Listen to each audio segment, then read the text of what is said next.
Hi there, I'm Dustin Guthrie, and thank you for being here for the first of what will be my monthly Cape Coral real estate market update. I hope you can hear me over the volume of the shirt. This is the loudest shirt that I own. It's good for jogging at night. If you haven't already done so, pretty please, if you would, reach over and hit the like button for this video and also subscribe to the channel. You can see the icon down in the lower right-hand side of the screen. It's that DG icon. If you click that, you'll subscribe. I'm putting out a lot of content these days and doing multiple videos a week. So I think this is the 9th or maybe 10th video that I put out in the first month of this channel being around. So please go ahead and subscribe. I want to be a valuable resource for you for all things Cape Coral and Southwest Florida. If you don't know me yet, I am coming up on my 20th year of being a Cape Coral resident and realtor, but more importantly than being a Cape Coral realtor, I'm a husband and father of 3 small, beautiful children, ages 2 to 7.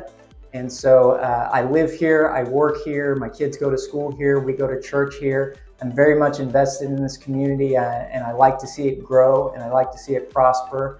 And I love to get to come to work every day and help new people find the city and people that are already here that either need to sell or buy a new property. I like helping them as well. So if you're in need of some help either buying or selling any type of property, whether it's here in Cape Coral or anywhere in Southwest Florida, Punta Gorda, Fort Myers, Bonita Springs, Estero, anywhere, please give me a call or shoot me a text at the number on the screen there, and I'll go ahead and get started on putting a plan together to help your goals succeed.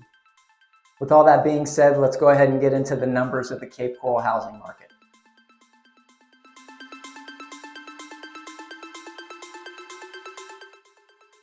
Okay, let me start off by giving you just a few general stats on the market at large, and then we'll kind of break it up into a few different segments.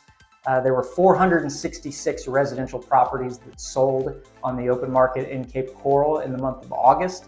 That includes homes and condos. That doesn't include vacant lots or commercial or multifamily units. This market report's generally just going to stick to homes and condos, and I'm going to touch on lots just briefly. But if you would like some data on the other segments of the market, just give me a call or shoot me a text or something. I'll be happy to get you that data. Out of that 466 homes and condos that sold, there was a total active number of listings of 3,044. That's homes and condos again in the month of August. So it looks like our monthly absorption rate across the board for homes and condos is about 15 to 16% per month. And again, that's single family homes and condos combined. So just for fun, the most expensive home that sold in August was this one right here down at 2808 El Dorado Parkway West. That's down just west from Cape Harbor there on the Spreader Canal. That gorgeous Gulf Access Canal home sold fully furnished for $2,181,100. They made sure to negotiate that last $100 bill out of the place. So congrats to the sellers and the buyers on the purchase of that wonderful property in that great neighborhood. The least expensive sale for any home or condo in the market in the month of August was this one right here. It's a little 700 square foot 2-bedroom condo at 1219 Southeast 23rd Place.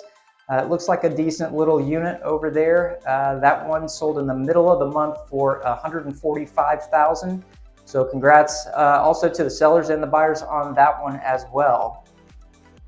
For those interested in residential vacant lots, I did want to briefly touch on that. The market sold 222 of those in the month of August out of a total number of active listings of 2,227. So the monthly vacant lot absorption was right at about 10% for those vacant residential lots.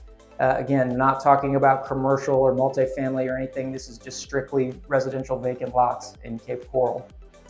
That's actually the lowest number of active residential lot listings since November of 2013. Check out this chart real quick. We're basically at a 10-year low in terms of the vacant lot inventory. So look at this. We had a couple of dips in the last couple of years, but we have to go all the way back to late 2013 to find a lower number than what we had in August. And we have less than half of the number of listings that we did back in 2019 when the market started heating up. So by and large, historically, we are by no means experiencing a surplus of vacant lot inventory when you look at the past 10 years.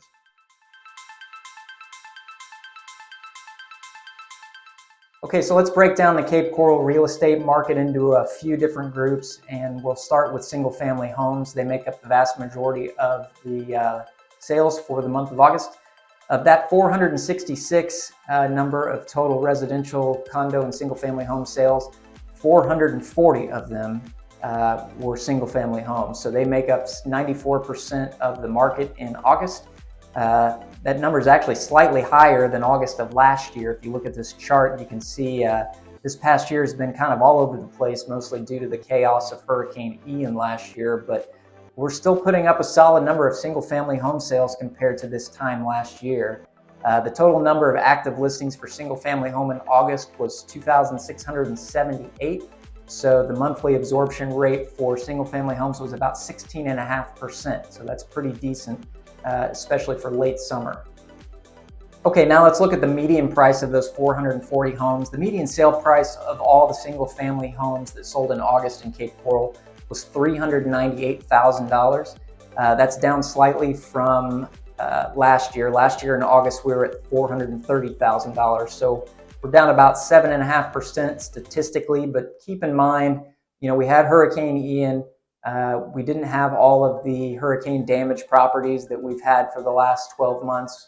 Back in August, that was about a month before Ian hit in September. So when you take that in consideration, I don't think market forces drove those prices down by a full 7.5%.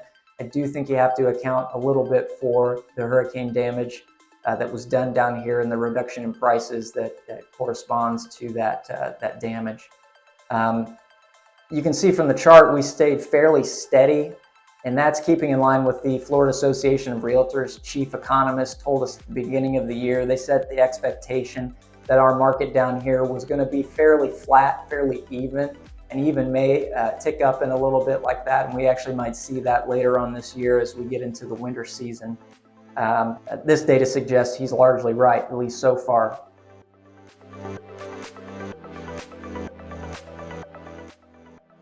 So I want to break down these single-family home stats a little bit further and go into the category of Gulf access single-family homes. I know a lot of the people that are watching this are interested in Cape Coral specifically for the waterfront and for the Gulf access canal homes that we have down here.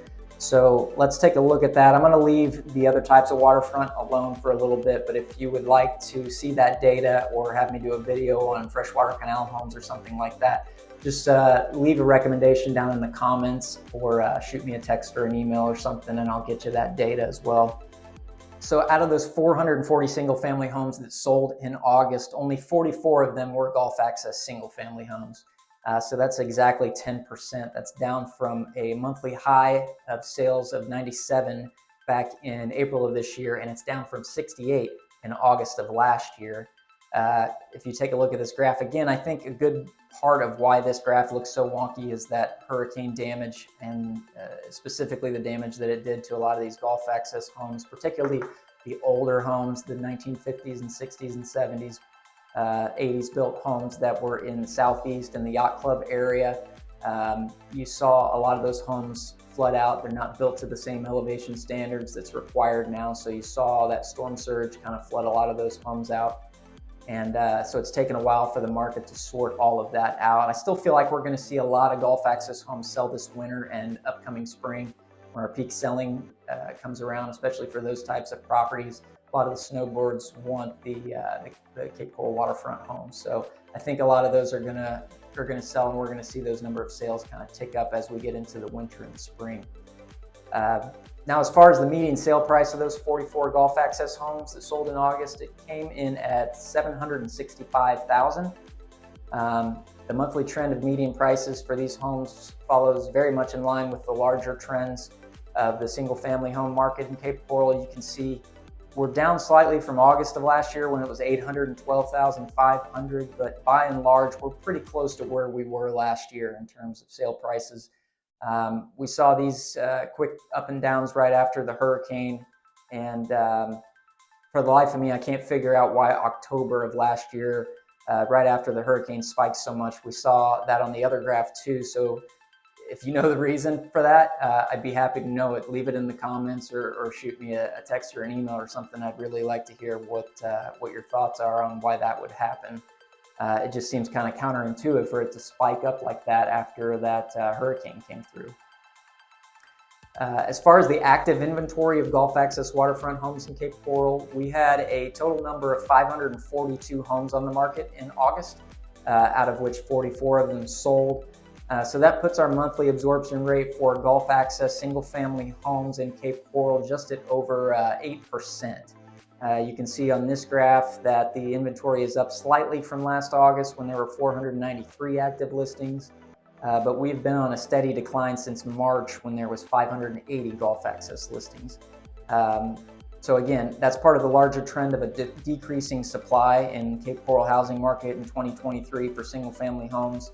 We're seeing fewer homes on the market each month, which is a really good trend if you're a seller, but that's still not a lot of buyers in the market comparatively. So at least for now, if you're a buyer, you've got a little more leverage than you've had in a long time, but don't expect that to continue, especially when those interest rates start to come down. So definitely buy now if you're able to buy now.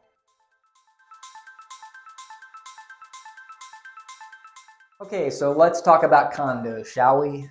Compared to single family homes, we don't sell a ton of condos in Cape Coral on a regular basis. In August, we only saw 29 homes sold. That's all type of condos too. That's waterfront, off-water, high-rise, low-rise, townhomes, et cetera, et cetera. Here's the number of sales graph here. That number is nearly half of what it was last August, and it only represents about 6% of the total sold residential properties. So single-family homes dominated at 94% of the market, and this is only 6%. The median price for those 29 condos was $275,000. And that's exactly the same as it was in August of last year, even though they sold almost twice as much inventory as last August. That median price has ticked down a bit from our 12-month high of $308,400. That occurred last November. And, you know, I would expect to see that number start to tick up as we get back into the winter months again. As we get to November, December, and the early months of 2024, I would expect the condo market to kind of ramp up a little bit. That's definitely a big season for our snowbirds. So I guess we'll see if I'm correct during our upcoming monthly Cape Coral housing market reports for 2023 and 2024. So just for fun, let's take a look at the most expensive condo that sold in August of 2023. We already saw the least expensive earlier in this report, so let's look at the highest one. This great looking unit at 5505 Southwest 12th Avenue took the title. That one just closed at the end of August for $510,000. It's a great looking Gulf Access condo, came with a private boat slip and a private boat lift, and it also had a private garage. And those kind of condos are pretty rare. You don't see too many condos with private boat lifts to begin with, but certainly not ones that also have private garages. I actually happen to have one of those listed right now. It's in a great location down in the southeast, and I have a walkthrough video on my channel. So you'd once this is over, if you'd like to pop over and take a look at that, that's yet another reason to subscribe to the channel so you get those nice listing walkthroughs. Okay, back to the condo data. The total number of condo listings that were active in Cape Coral in the month of August was 368, and that's clearly a 12-month high. As you can see on the chart, our condo inventory is up by 117 from last August. That's an increase of almost 47%. With only 29 of those listings selling in August, that puts our monthly absorption rate again at about 8%. If you recall, that's less than half the monthly absorption rate for the single-family homes. Single-family homes, 16.5% per month. And condos, there's only about 8, slightly under 8 actually. So the condos are a bit harder to sell these days. I think a good part of the reason for that is just simply that the condo fees have been going up. I mean, there's multiple reasons for that. The number one is inflation. Obviously, none of us can seem to get away from that inflation, and the condo associations are no different. There was a lot of the associations that didn't have good reserves. When Hurricane Ian hit, there's repairs to be done that weren't covered by insurance. And so you had to hit the members with a special assessment and start to increase the fees there to pay up their reserves to take care of that. We also had a law passed. I'm not sure if you've seen that law passed in Florida last year after that that horrible Surfside, Florida condo collapse, that high-rise collapse over there. They passed a law that requires any condo association that's larger than 3 stories to have periodic engineering inspections and reports done on the structural integrity of their building. That costs a lot of money, and they have to have reserves set aside for that. I think it's every 10 years they have to get one of those reports done. So that's part of the reason for it, especially the bigger condos. They have to set aside some reserves for those inspections. You know, bottom line, if you need to sell a condo in Cape Coral, you're going to need to have a really good marketing plan put in place to appeal to those few buyers that are out there and to set yourself apart from all the inventory that's out there. If you'd like my help with that, please give me a call as soon as you can. Shoot me a text or an email, and we can get started on putting something together for you ASAP. If you're looking to buy a condo, by all means, call me as well. We can really leverage the extra inventory and the lack of buyers right now to negotiate you a really good deal, depending on what you're looking for. You know, at least for some type of condos, it's a really good time to be a condo buyer. So give me a call, and I can walk you through the steps on that. So that really is the 30,000 foot view of the Cape Coral housing market for August of 2023. You know, I could sit here all day and go over you know, different subsections of the market and go through all that data, and I'm happy to do that. If you would like that data or you'd like to discuss it, by all means give me a call, and I'll be happy to go through that with you. But overall, the Cape Coral real estate market seems to be doing exactly what the economists suggested was going to happen this year. I read a lot from the National Association of Realtors and the Florida Association of Realtors on what we should expect to happen this year in 2023. And they suggested that the Miami and the Tampa markets, of which were a little bit of both, would be pretty flat. If anything, they would tick up a little bit. And it seems to be playing out that way. We seem to be, pricing wise, we seem to be pretty flat. There's not a big surplus of inventory or demand. It's kind of staying pretty stable at the moment. You know, I can't tell you how many conversations I've had with buyers who are sitting on the sidelines saying, you know, if I just wait a little bit longer, the market's about to crash. I know the market's about to crash. You know, folks, I'm sorry, but just because we had those price increases that we did over the last few years doesn't mean that this is a bubble that's going to burst like it did in 2007, 2008. I was here for that. I lived it. I saw it. I worked in it. And I saw the problems that were going on back then, the subprime mortgages that were being given. You know, if you could fog a mirror, you could get multiple loans. And investors were buying properties with the sole intention of flipping them. And the people buying those properties were investors with the sole intention of flipping them. So there was no end users in the market. Nobody had any plans to use these properties, you know, either to rent them or end users purchasing them. Now we're largely driven by end users, and a lot of them have cash, and that's a big difference from this market from the last one. You know, 30 to 40% of these sales are being done with cash versus being done with mortgages. So, you know, virtually nobody back in 2007 was buying a house to live in it for more than a few months. So, you know, back then that was a house of cards waiting to fall, and it's just not like that now. These end users are planning on living in their house, so they don't need to sell the house. They can sit on it and live there and be just fine. They're not going to panic all at once and put all these homes back on the market. That's going to cause that crash. It's just not happening. So bottom line, if you're a seller, you're still in pretty good shape. We're not seeing those month over month property value increases like we saw in the last few years, but you're also not seeing the market tip into this big downward trajectory. You just need to have more of a marketing plan in place if you're going to sell a property in order to get that top dollar for it. You know, gone are the days where you could just stick a sign in the yard and end up with multiple offers. We're not seeing that anymore. So you need to put a plan together. If you need a hand with that, if you need some help putting a marketing plan together for your property, by all means, please call me. You know, you're going to end up getting more money in the sale of your property than it's going to cost you in commission paying me to do it. Plus, you're not going to have to deal with the hassle of selling the property.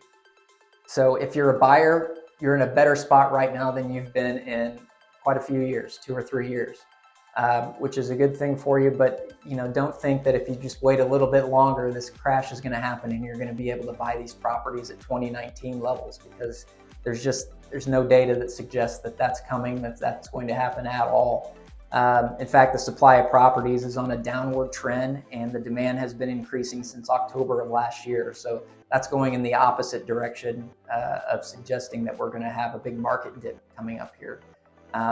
So I would say that take this opportunity right now when the interest rates are high. I think the average 30-year interest rate on a mortgage right now is 7.5%. You know, when it comes back down to 3 or 4%, and it will happen, it will come back down to a 3 or 4% mortgage rate. You know, whether you like that or not, that's the policy that our Fed's had for several years now. And when those rates do come back down, we're going to go right back into where we were with these big escalating prices. And this window will have closed. So, you know, take this momentary break to buy while you've got at least a little bit of negotiating leverage. Call me, we'll put a plan together, and we'll be able to negotiate you a best price for the best property out there. But don't wait too long on that, because again, they will start going up again pretty soon. Hey, I just want to thank you for watching this. I know your time is very valuable, so I appreciate it. I hope you got something out of this video. If you did, please like the video and subscribe to my channel. I put out a lot of content. It takes a lot of time and effort, so it means the world to me if you like the video and subscribe to the channel. And if I can help you with anything, just please reach out to me. Even if it's not real estate related, I'm happy to help you list your home, but I'm also happy to, give you a recommendation for an ice cream shop in Cape Coral or something, or a restaurant in Fort Myers. I just want to be a resource for you for everything in Southwest Florida. And if I can do that, then the real estate business will come naturally as well. So with that said, please know you're appreciated, and thank you for watching, and I'll see you on the next video.